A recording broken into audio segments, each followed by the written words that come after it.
Varicose veins కి సరైన చికిత్స కోసం సంప్రదించండి ఎవిస్ హాస్పిటల్. నమస్తే, మీరు చూస్తుంది సుమన్ టీవీ. నేను మీ కీర్తి. ఈరోజు మనతో పాటు ఉన్నారు భారతీయ శంకరపీఠ వ్యవస్థాపకులు బ్రహ్మశ్రీ అన్నవరపు తిరుపతి మూర్తి అవధాని గారు. నమస్తే గురుగారు. ఓం శ్రీ మహాగణాధిపతయే నమః.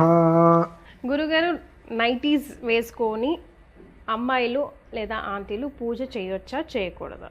అంటే ఇప్పుడు కాన్సన్ట్రేషన్ గురించి ముందు చెప్తారు కదా గురుగారు, కంఫర్ట్ చాలా ఇంపార్టెంట్, భక్తి శ్రద్ధలు భావన చాలా ఇంపార్టెంట్ అని. నైటీలు వేసుకుంటే పూజ చేస్తే ఏంటి తప్పు అని కొందరి వాదన. దీనికి మీ సమాధానం? ఇప్పుడు మీరు ఒక మాట అన్నారు ముందు, నేను అడగవలసింది మీరు చెప్పవలసింది అని. మీరు తిట్లు తినవలసిందని కూడా అంతే బాగుండేదేమో అనిపిస్తుంది.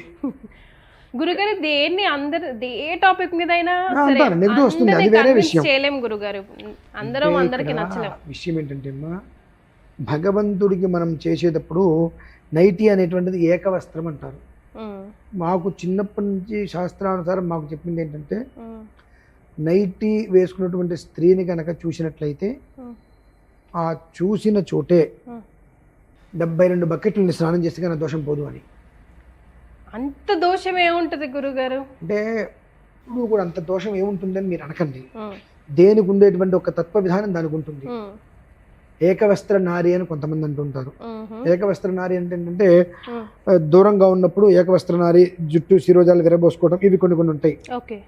అలా ఈ ఒక్క విధానంలో చెప్పుకుంటూ వచ్చినప్పుడు ఆ నైటీకి కొన్ని ప్రమాణాలు చెప్పారు పూర్వీకులు. అంటే మీరు ఇవాళ అడిగారు, నాకు ఇటువంటివన్నీ చాలా ఇష్టం. ఎందుకు ఇలా ఉంటారు, ఏంటి ఇలా ఉంటారంటే, ఎవరికి వాళ్ళు కంఫర్ట్. మీరు అన్నారు చూసారండి, నీ కంఫర్ట్ కోసం నువ్వు చేసుకుంటూ భగవంతుని భక్తి ఉందంటే అది అసలు ఎట్లా ఉపయోగిస్తుంది నీకు? ఓకే, వర్తించదంటారు. నువ్వు భగవంతుడి దగ్గర కూర్చున్నప్పుడు నీ కంఫర్ట్ కనుక కావాల్సింది, భగవంతుడి దగ్గర ఇరుక్కునే కూర్చొని చేయి. నీకు కంఫర్ట్ కోసం చేసుకుంటాను అంటే ఉపయోగం లేదు. శ్రీశైలం వెళ్తున్నారు, టాపిక్ దాటట్లా. శ్రీశైలం వెళ్తున్నారు, మనం అక్కడ దిగంగానే దూరి దర్శనం అంటాం. మనం ఉదయం బస్సులో ప్రయాణం చేసినప్పుడు, కారులో ప్రయాణించినప్పుడు మధ్యలో 2-3 సార్లు వాష్రూమ్కి వెళ్తే ఏదో చేసుకొస్తాం.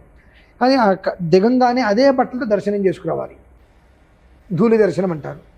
మనం ఏం చేస్తున్నాము, పొద్దున ప్రయాణం చేసి వచ్చాం కాబట్టి రూమ్లోకి వెళ్ళి శుభ్రంగా వేడి నీళ్ళు స్నానం చేసి తల దువ్వుకొని రకరకాలుగా అన్ని పెట్టుకొని బొట్లు పెట్టుకొని చక్కగా తయారయ్యి వెళ్తున్నాం. ఇంకా దేనికి వెళ్తాం?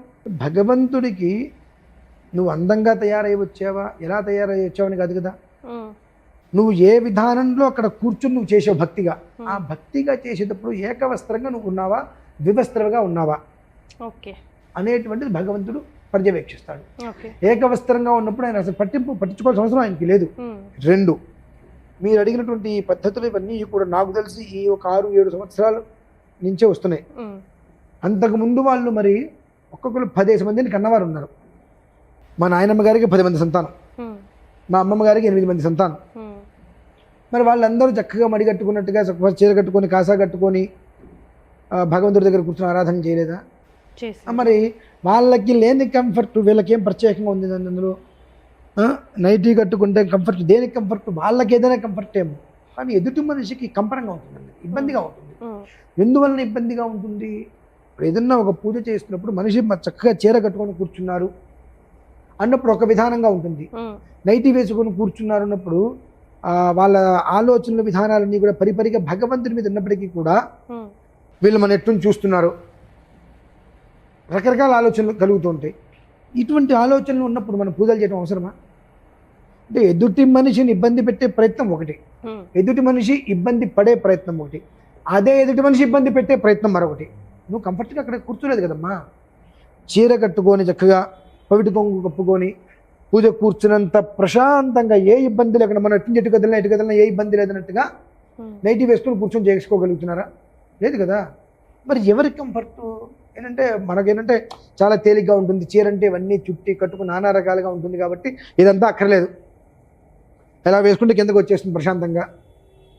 మనం ఫుల్ కవర్డ్గా ఉంటుంది కదా గురుగారు నైటీయే. మీరు ఊహించుకోవడానికి దాని యొక్క విధానానికి 100కి 10,000 తేడా ఉంటుందమ్మా. మీకుండే కంఫర్ట్ మీరు ఊహించుకుంటారేమో, కానీ ఒక ఆరాధనకు కావచ్చు, అది ఇంకొక విషయం.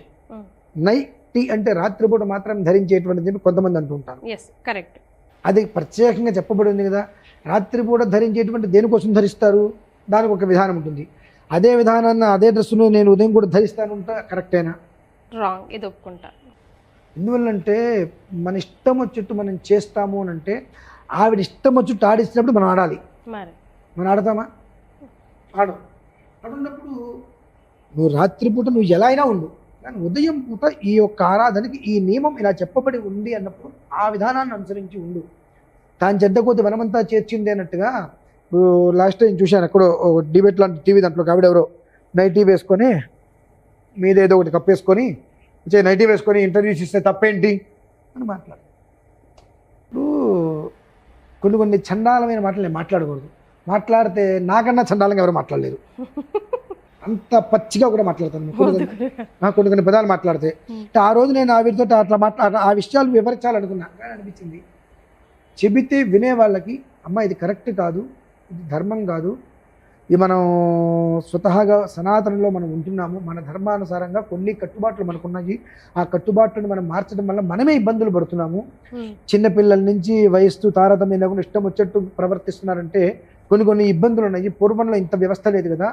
కొన్ని కట్టుబాట్లను మనం దాటి ముందుకు వస్తే దానివల్ల మనం ఇబ్బందులు ఎదుర్కొంటున్నాము. కాబట్టి ఇలా ఉండండి, ఇది రాత్రిపూట ఉండేటువంటి విధానం రాత్రిపూట ఉండండి, ఉదయం పూట ఎలా ఉండాలని చెప్పబడి ఉందో అలానే ఉండండి తప్ప ఉదయం పూట కూడా నేను రాత్రిపూట ఉన్నట్టే ఉంటాను అంటే అది ఎంతవరకు కరెక్ట్ అనేటువంటి మనకు మనం ఆలోచించుకోవాలి. భగవంతుడి దగ్గరికి వెళ్తున్నప్పుడు ఎంత సదాచారంగా మనం ఉన్నాం, ఎంత ప్రేమగా ఉన్నాం అనేటువంటిది కూడా మనం చూసుకోవాలి. అంతేగాని నేను నైటీ వేసుకుంటాను భగవంతుడి దగ్గర భక్తిగా కూర్చున్నాను అంటే అది కరెక్ట్ అయిన విషయం కాదమ్మా. ఇందువల్ల నేను కొన్ని విషయాలు చెప్పలేకపోతే ఆరోగ్య సూత్రం కూడా ఉంది కదా గురుగారు, చీర కట్టుకోవడంలో ఉంది, ఇందులో ఏం లేదు కదమ్మా. ఇందులో ఆహార సూత్రం మాత్రమే ఉంది. ఆ పాయింట్ హైలైట్ చేయండి. హైలైట్ ఏం లేదమ్మా, నైటీలో ఆహార సూత్రం ఆహార్య సూత్రం అంతే. అది ఆ పిల్లవాడికి అమ్మాయికి మాత్రమే పనికి వస్తుంది. అందుకే దాన్ని ఆహార సూత్రం. ఉదయం పూట ఆ సూత్రాన్ని పాటించమని ఎక్కడ చెప్పలేదు కదా. మరి పాటించిన దాన్ని మనం కొత్తగా ఏదో ఇవ్వాలి, నేను కొత్తగా ఏదో చేస్తానని చెప్పి దాన్ని నేనేదో పాటిస్తానని చెప్పి నెత్తి మీద లేనిపోయిన కష్టాలు తెచ్చుకోవడం దేనికమ్మా. ఇది ఎవరు నెగిటివ్ వేసుకుంటే నాకెందుకు, ఎవరు చీర కట్టుకుంటే నాకెందుకు. కాకపోతే ఏంటంటే ప్రతి ఒక్కళ్ళు ఒకటి సోదర సమానులు కావచ్చు, మాతృ సమానులు కావచ్చు, రకరకాలుగా ఇబ్బందులు పడుతూ ఉంటున్నారు.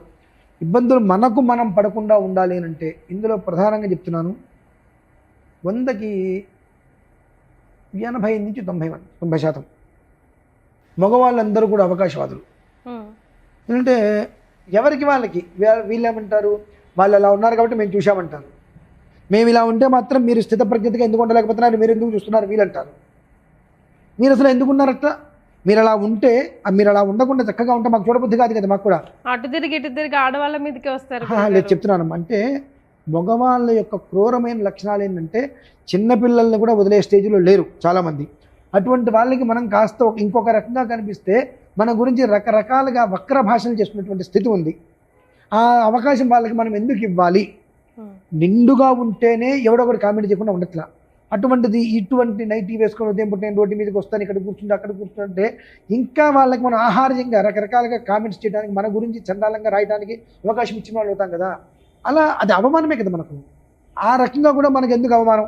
ఇంట్లో భర్త దగ్గర ఏదో ఒక ఇబ్బందులు పడుతున్నాం, అత్తగారి మామగారి దగ్గర ఏదో ఒక ఇబ్బందులు పడుతున్నాం, వీళ్ళకి ఇది చేయాలో అది చేయాలో ఏదో ఒక రకంగా ఇంట్లో సతమతమవుతున్నాం, బయట వాడి దగ్గర కూడా మనం ఇబ్బందులు పడాలా అనిపించుకోవాలా అనే ఒక ఉద్దేశంతో వాళ్ళని వాళ్ళు జాగ్రత్త చేసుకొని ప్రశాంతంగా ఉండాలి. నైమిత్తికం నిత్యం, ఆ నిత్య విధానంలో ఈ విషయం లేకుండా నైమిత్తికంగా చెప్పినటువంటి దానికి మాత్రమే వాళ్ళు ఆ నైటీని వాడుకుంటూ నిత్య విధానంలో చక్కగా చీరగట్టుకుని భగవంతుడు చేసేటువంటి చేసినట్లయితే అది సర్వదా శతధ సహస్రధ అనేకధ అపరిమితధ అందరికీ అది క్షేమదాయకం. అది విషయం. సో అగైన్ క్రిస్టల్ క్లియర్గా పాయింట్స్ ఎందుకు నో గురుగారు చెప్పారు. ఇంకా ఏం పాటించాలన్నది మన చేతుల్లోనే ఉంది. ధన్యవాదాలు గురుగారు.